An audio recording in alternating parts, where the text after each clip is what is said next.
আওয়ামী লীগের রাজনৈতিক একটা আবহাওয়া সবসময় আমাদের বাসায় ছিল। কারণ আমি 4 ভাইয়ের মধ্যে আমি সবার ছোট ভাই, এবং আমার বড় 3 ভাই কিন্তু আওয়ামী লীগ রাজনীতির সাথে ছাত্রলীগ করে, পরবর্তীতে আওয়ামী লীগের সাথে তারা সম্পৃক্ত ছিলেন। সেই সুবাদে স্বাধীনতা 69 সাল, 70 সালের নির্বাচন এবং 71 সালের মুক্তিযুদ্ধ, এই দিনগুলো ছিল আওয়ামী লীগের জন্য এবং বাঙালি জাতির জন্য খুব একটা উল্লেখযোগ্য ঘটনাবহুল বৎসর এগুলো ছিল। তোমার আমার ঠিকানা, পদ্মা মেঘনা যমুনা, বীর বাঙালি অস্ত্র ধরো, বাংলাদেশ স্বাধীন করো, পিন্ডিনা ডাকা ডাকা ডাকা, এগুলা ছিল সেই সময়কার স্লোগান এবং ছাত্র সমাজকে খুব বেশি উদ্বেলিত করত। তো আমরা ওই সময় কিশোর ছিলাম এবং পাশাপাশি বাসায় রাজনৈতিক একটা আবহাওয়া ছিল, নেতাদের আনাগোনা ছিল, বড় ভাইরা নেতৃত্বের পর্যায়ে ছিলেন। ওই সময় থেকেই কিন্তু ওই স্লোগানগুলাই কিন্তু আমাকে উদ্বেলিত করতে। আমরা আমাদের মুক্তিযুদ্ধের মাধ্যমে যে দেশটাকে আমরা স্বাধীন করেছিলাম, যে 4টা মূল ভিত্তির উপর দেশ স্বাধীন হয়েছিল, বঙ্গবন্ধুকে হত্যার পরে রাতারাতি কিন্তু সেই আদর্শগুলো পাল্টে গেল। অর্থাৎ মূল যে জিনিসগুলো আমাদের জয় বাংলা স্লোগানের ভিত্তিতে আমরা বাংলাদেশ স্বাধীন হয়েছিল, আমাদের জাতীয় স্লোগান ছিল, সেটি নিষিদ্ধ হয়ে গেল এক ধরনের। পাশাপাশি সংবিধান থেকে আপনার গণতন্ত্র তো ক্যান্টনমেন্টের বন্দী হয়ে গেল, সমাজতন্ত্র নির্বাসিত, ধর্মনিরপেক্ষতার জায়গায় আসলো সাম্প্রদায়িক রাজনীতি। অর্থাৎ এক কথায় নামে বাংলাদেশ, কাজে কিন্তু পাকিস্তানেই কিন্তু আবার চলে আসেছিল বঙ্গবন্ধুকে হত্যাকাণ্ডের মাধ্যমে। এই পর্যায়ে আমরা আরো কিছু বন্ধু বান্ধব নিয়ে আলোচনা করলাম যে আমরা তো এখানে একটা সংগঠনের দাঁড় করানো উচিত। তো আমরা উদ্যোগ গ্রহণ করলাম। প্রথমে আমরা উদ্যোগ গ্রহণ করলাম কলেজের একটা কক্ষে আমরা বসলাম যে একটা আহ্বায়ক কমিটি করা যায় কিনা। যে গোয়েন্দা সংস্থার লোকজন বিড় করতে শুরু করলো, তারপরে আমরা আর এখানেও করতে পারলাম না।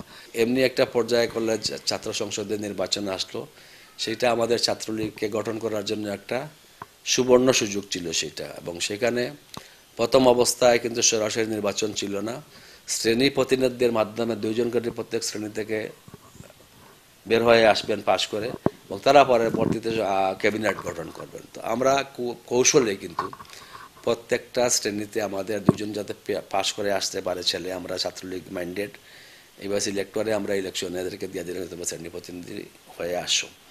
এরপরে দেখা গেল সংসদের আমরা 18 জনের মধ্যে প্রায় 12-13 জন আমরা কিন্তু আওয়ামী লীগ মাইন্ডেড ফ্যামিলির ছেলে আমরা চলে আসলাম। এইভাবেই মূলত আমাদের ছাত্রলীগকে সিলেটে বঙ্গবন্ধু হত্যাকাণ্ডের পর আবার আমরা পুনর্গঠন করি। এবং তার পরবর্তী পর্যায়ে আপনারা সকলেই জানেন যে খন্দকার মুস্তাক, বঙ্গবন্ধুর খুনি, সিলেটে এসেছিল। প্রথমেই সে সিলেটকে বেছে নিয়েছিল তার রাজনৈতিক কার্যক্রম শুরু করার জন্য ডেমোক্রেটিক লীগের মাধ্যমে। তো সেই সময় আমরা এটা কঠোরভাবে আমরা প্রতিরোধ করেছিলাম এবং তাকে আমরা প্রায় জুতা পেটা করেই সিলেট থেকে বিদায় দিয়েছিলাম। এবং আর পরবর্তী পর্যায়ে বঙ্গবন্ধুর কোনো খুনি সিলেটের প্রকাশ্যে কোনো জনসভা করতে পারে নাই। আজকে এই কথা বলতে আমাদের কোনো অসুবিধে নেই। সেদিন যদি খন্দকার মুস্তাক এই সিলেটে জনসভাটা সফলভাবে করতে পারত, তাহলে হয়তো বাংলাদেশের আওয়ামী লীগের ইতিহাসটা অন্যভাবে আজকে লেখা হতো।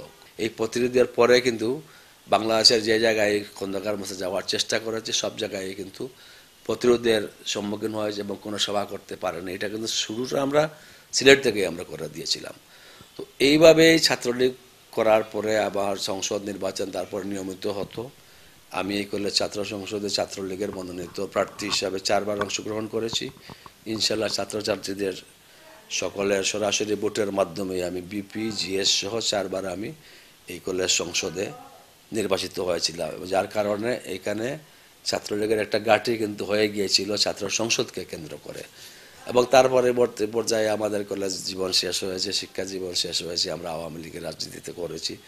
তথ্য গবেষণা সম্পাদক প্রথমে ছিলাম, তার পরবর্তী পর্যায়ে মহানগর সৃষ্টি হয়ে মহানগরের প্রথম যুগ্ম সম্পাদকের দায়িত্বে ছিলাম, তার পরবর্তীতে সাধারণ সম্পাদকের দায়িত্বে ছিলাম। বর্তমানে আমি আছি সহসভাপতি হিসাবে, আমি দায়িত্বটুকু পালন করেই যাচ্ছি। এইভাবেই মূলত আমাদের বলতে পারেন আপনি যে আমার পারিবারিক উৎসাহ উদ্দীপনার মধ্য দিয়ে এবং পারিবারিক শিক্ষার মাধ্যমেই কিন্তু আওয়ামী লীগের সাথে আমাদের সম্পৃক্ততা, ছাত্রলীগের রাজনীতি এবং পরবর্তী পর্যায়ে আওয়ামী লীগের রাজনীতি, এবং এখনও আছি। এবং ইনশাল্লাহ যতদিন আওয়ামী লীগ থাকবে ততদিন আওয়ামী লীগের একজন কর্মী হিসাবে হলেও এই দলের সাথেই আছি, এই দলের সাথেই থাকবো ইনশাআল্লাহ। বঙ্গবন্ধু আসলে এমন একজন ব্যক্তি ছিলেন, এই বাঙালি জাতির জন্য তিনি একটি আশীর্বাদ হিসেবে এসেছিলেন।